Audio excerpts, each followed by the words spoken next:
All right, just like that, boom, wherever you're watching from, here we are once again. Hello, everybody. Welcome to the show. As always, I'm your host, David Burrows. Episode 459. Yeah, I just got to think about that for a minute. Episode 459. Coming up on 9 years in November. Thanks to all of you who've been watching and supporting. Done a lot of stuff around here and no intention of slowing down. And it's a lot of you that keep me going here. What a great place that we live in here at Sarnia Lambton, even in the tough times that we're facing right now. Tough times, concerning times.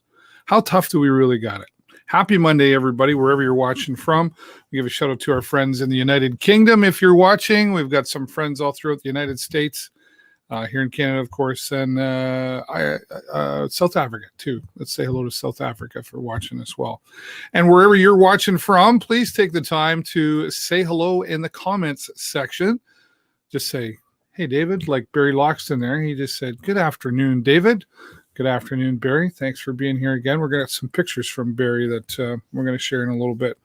If you haven't connected with Barry, just get a hold of him on Facebook, Barry Loxton. Yes, he's got lots of fantastic pictures. He's a great photographer. Love his stuff, and I appreciate him letting me share it here with you on the show. We'll talk about that in a little bit. But how's your weekend? Hope you've been doing well and still getting out. Mother Nature's been really nice for the most part. But I mean, I know, wow, we really got some rain on the weekend, and some would be disappointed with that. But you got to make the grass green. I said that to somebody the other day. I said, oh, we need some rain. They're like, oh, no. I said, yeah, we got to have some rain. You got to make the grass grow green. And then he's like, yeah, but then you got to cut it. So that was a short conversation for sure. My friend Stephen Healy and I did our broadcasting to your community, which happens every Monday at noon as well. And he took the reins for the most part there because my camera wasn't cooperating with me earlier today. Anyway, we had a nice conversation there. And I did, if you haven't noticed, I have a drone now. I'm loving my drone. And we were out at Jennifer's parents. They have a farm in Forest, and we were out there on Saturday. We went out there and got some beautiful shots with the drone. You can see that on my Facebook as well. I'll post a link after the show. But nice to have everybody here. Hope you're enjoying it, regardless of the weather. It's the summer's just kind of like, whew, right? Because we're like, it's almost September. Isn't that crazy?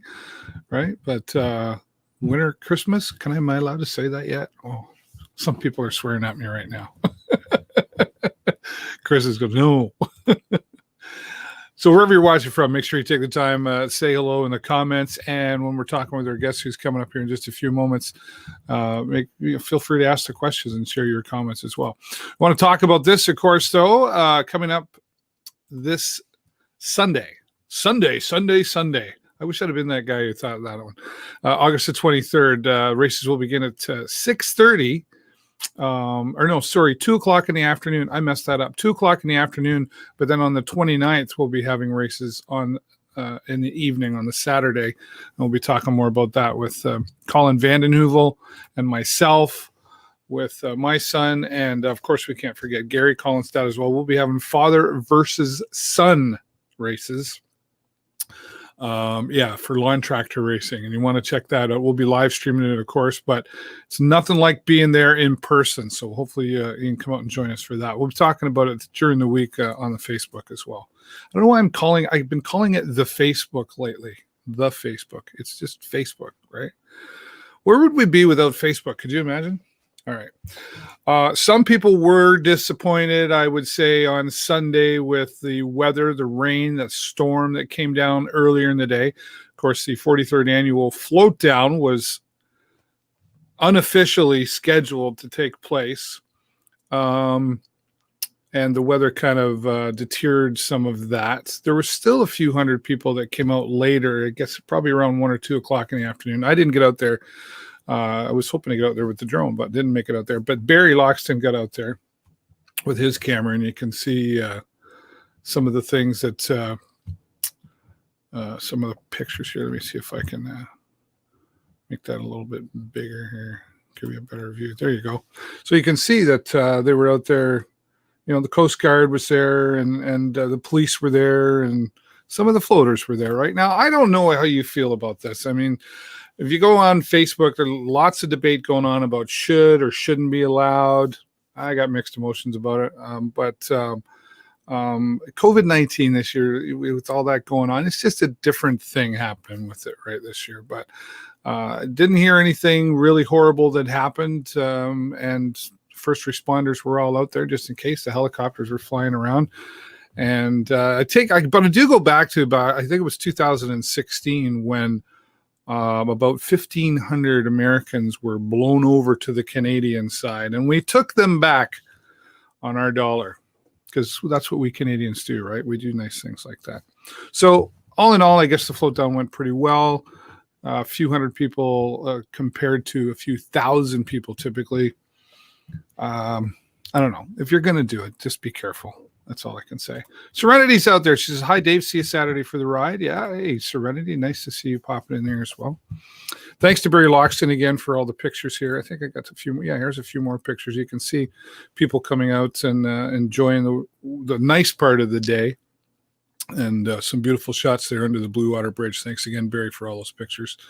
And it looks like people being pretty respectful out there, So thanks to our first responders, who had to be out there just in case and being prepared on both sides of the border, because you never know. That's the thing about Mother Nature. She can do whatever the heck she wants, right? So if you're going to do it, be safe out there. We'll see what happens next year. I got a feeling it's going to be, it'll be different next year. Maybe we could just call Mother Nature and tell her to pour rain on that day. Anyway, thanks again, Barry Loxton, for sharing all the photos here as well. And for all those who were in it, glad everybody was safe down there. All right, well, just a couple things before I get to my first guest. We want to remind you, of course, if you're going to get the information about COVID-19, just do it smart. Get it right from the horse's mouth. I like to say every week, sarnia.ca, the city of Sarnia has worked very hard at putting out a specific page on what's happening with COVID-19 locally. Of course, you must wear your mask when you're inside public places. Why fight it? Most times when you're inside, like if you're in a restaurant, or you're wearing it 30 seconds or whatever. There's a lot worse things that we could be asked to be doing, and it's going to help us in the long run. So wear the mask and find out the information about all of that at sarnia.ca. Of course, you can get local news updates on my website, the show live.live. At the end of the day, you still got a social distance, right? We want to remind everybody of social distancing. And of course, if you want to get the statistics on what's happening, you can go to lambtonpublichealth.ca for all of that information.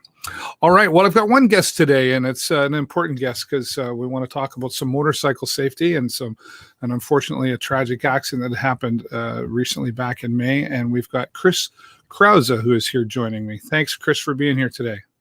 Thanks for having me, Dave. So, yeah, well, I wish I was having you here for a different reason, but I appreciate you coming here to talk about your father, Darcy Krauza, who was tragically taken away on May the 16th. Yeah. So their picture, that was his bike. It was a Yamaha Venture. We rode to New York State together, him, me, and my fiance. The little fella there, that's my nephew, Elijah. And okay. we have a video of Elijah. He just turned 2, so he would have been 1.5 at the time.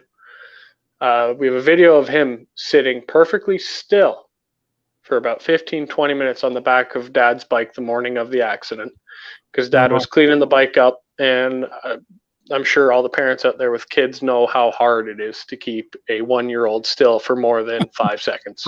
For anything. Yeah. But so on May 16th, Dad met me here in St. Thomas. We went up. It was a boy's birthday ride. Okay. And it was on the way home that the accident happened. Unfortunately, me and my fiance were there. Mm-hmm. It was the hardest day for me and my family, for sure. I think most would say, can't imagine. You know, and you being from one fellow rider to another. You know, riding in a pack is there's usually reasons for it, and then you know, we're all looking out for each other. So to be involved in that, and yeah, sorry for your loss there for sure. But you're taking this to make some awareness out of it as well too, and we're going to do a special memorial ride. Yes, on August 22nd, I'm hosting a memorial ride. We're going to ride by my mother's house in Courtright. We're meeting up at the No Frills in Corunna at 11:30. We're leaving there by noon. Okay. And we're going to just go down to Courtright. We're going to ride by the house a couple times. We got the Courtright Fire Department involved in it. He was a volunteer firefighter for many years. Oh, okay. We're doing like you. Sorry, go ahead. It's just going to be like a little parade, just to show support for my mom, my sister, my brother-in-law, and my nephew. And very good. That would have been August 22nd. Would have been my mother and father's 33rd wedding anniversary. So it's a very important day for my mom as well. There's a lot of special reasons for that day, and I'm sure I know we've got lots of people. I know he was a member of the CMC group, right? Yes, CMC 016. I've been in talk with them. They're going to be coming out, and I think some of the boys from London will be coming as well. We were also members of the Lake Huron Steel Horse Riders. Oh, they're okay. out of up north, Hanover, Kincardine area. They'll be there as well. As well as I believe one of the paramedics that stopped. He was just on his bike and he had stopped and he was helping at the scene. He might be coming out as well, and he was from Kitchener. Okay. I'm hoping we have a good turnout. I don't know how many bikes are showing up, and I've made it clear that if you don't ride and you still want to be a part of it, absolutely come out. We have people in cars coming. I'm not going to hold that against you. If you want to be there, that'd be awesome.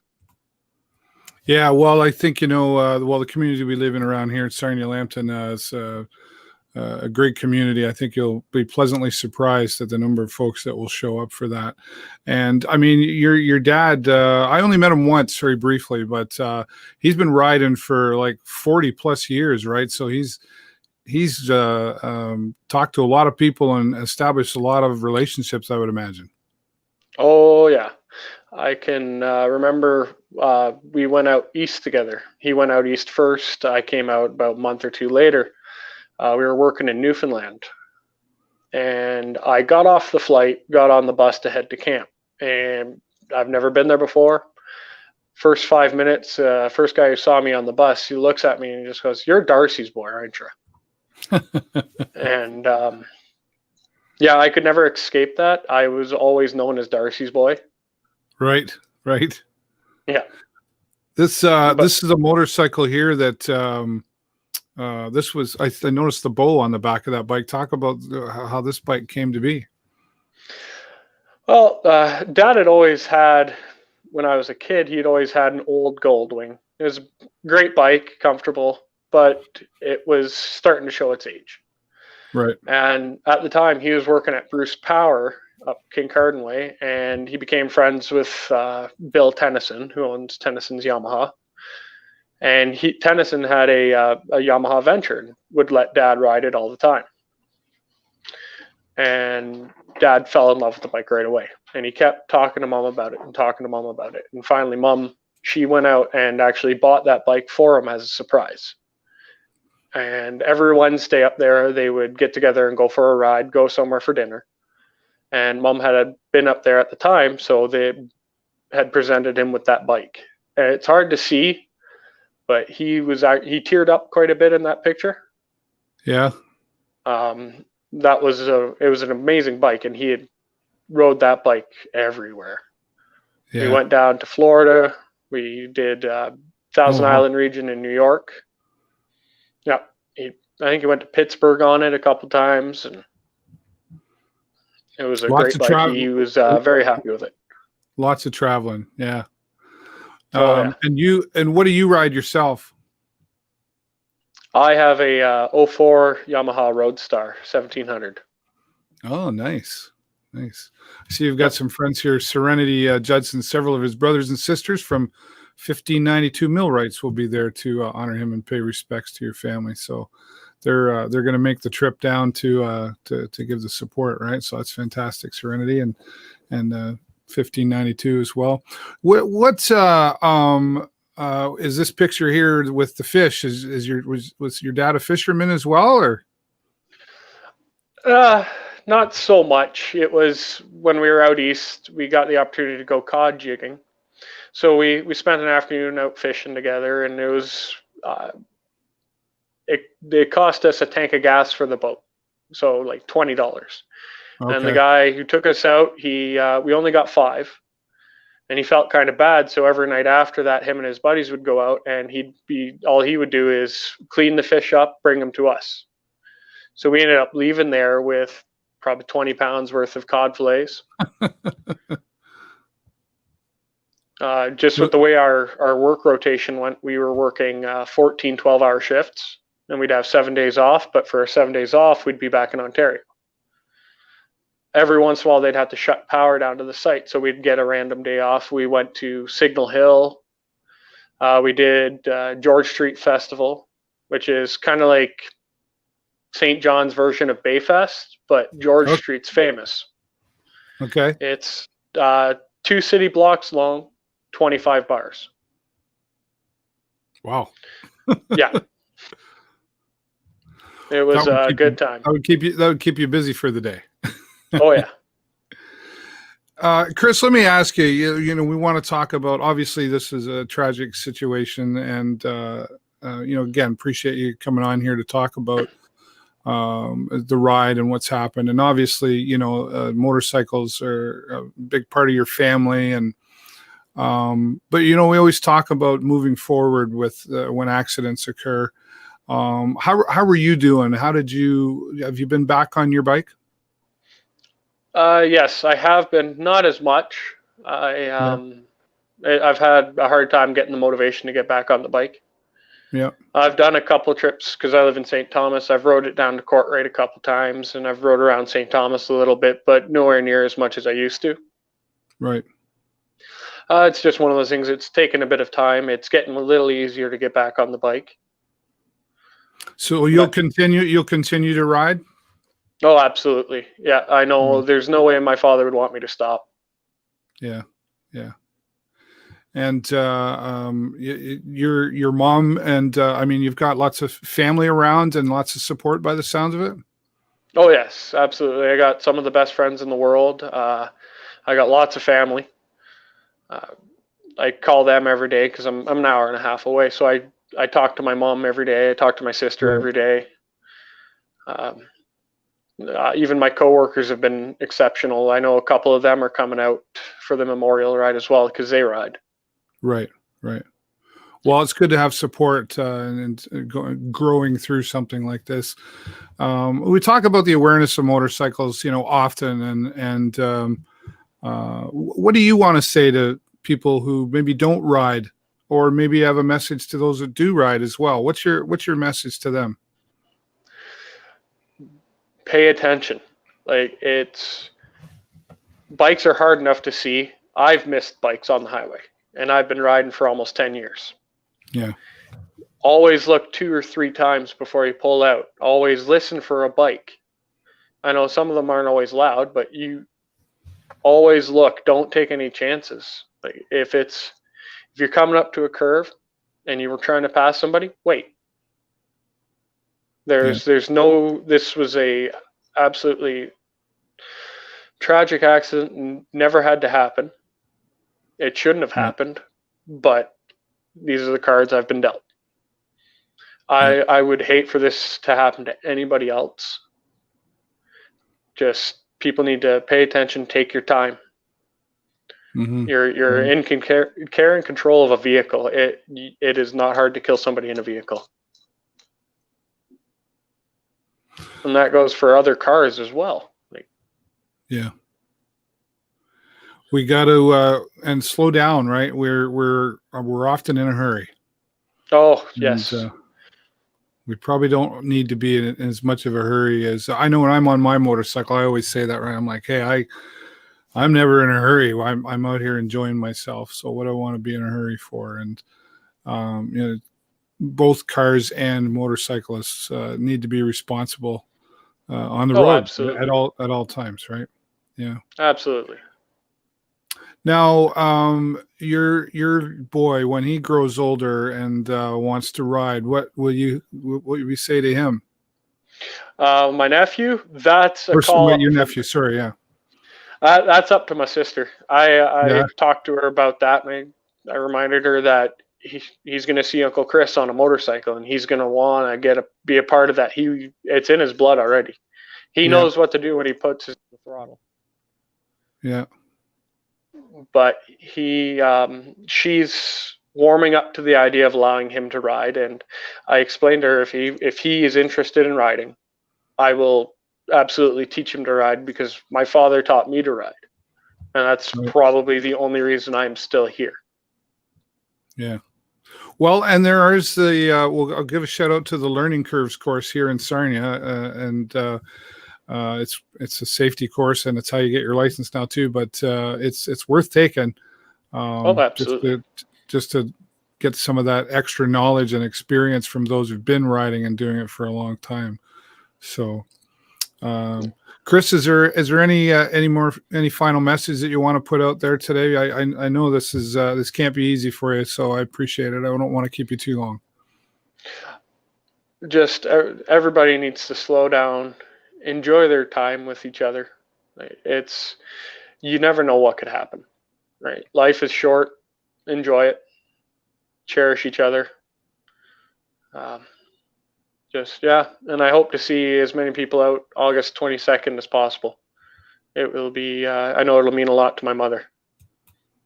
Very good. Well, we're spreading the word here for you, and hugs to you and your family. And thanks again, Chris, for taking the time to be here today. Thanks for having me, Dave. You're welcome. Chris Krauza, who is son to Darcy Krauza, who unfortunately was in a tragic motorcycle accident back on May the 16th. And we wanted to talk about this today. I know this was probably not the happiest interview to ever have on here to talk about, but it's important because the motorcycles, they can be dangerous. And if we all got to just kind of slow down, like the message there from Chris, and just not so much be in a hurry, and we got to pay attention. Accidents are going to happen. But this is one that could have been avoided. But thank you to Chris and his family for talking with us today. And again, we send the hugs out there. Again, an important message that we wanted to put out there. And we want to spread the word and support the family. The Darcy Krauza Memorial Ride will happen on Saturday, August the 22nd. Meeting at 11:30. Kickstands will be up at noon, starting at the No Frills in Corunna. So if you're a rider, even if you didn't know the family and you're a rider, you can understand what they must be going through. And this would mean a lot to them to be there. So spread the word, riders. And if you're not a rider and you want to come out and you want to pay your respect, like Chris said, come on out in the car and just support the family, especially in these times of need. It's a different time right now to be going through a lot of things. And the support, a very simple gesture to go for a short ride and let the family know that the community is supporting them. So that's all we'll say about that. And that's all there is going to be for today for the show. I wanted to keep this very just to one message here today: motorcycle safety, and condolences to Darcy Krauza's family. And thanks to all of you for watching. And speaking of which, we want to say thanks to all of our sponsors who support us here to make sure that we're here every week to bring these messages to you, and Oswald's Diner in particular, who are motorcycle enthusiasts themselves. Watch for motorcycles, drive aware, ride aware. And thanks to all of you for being here. I really do appreciate you being here. And if you've got a message that you'd like to get out into the public, or you've got a story you'd like to tell, or you know somebody who we should be talking about in a positive way, I'd love for you to reach out to me and share the information, and we'll have them here on the show. All right. That's all the time I got for you this week, everybody. Have a great week and an even better weekend. I will talk to you next time right here on the show. Bye for now and be safe.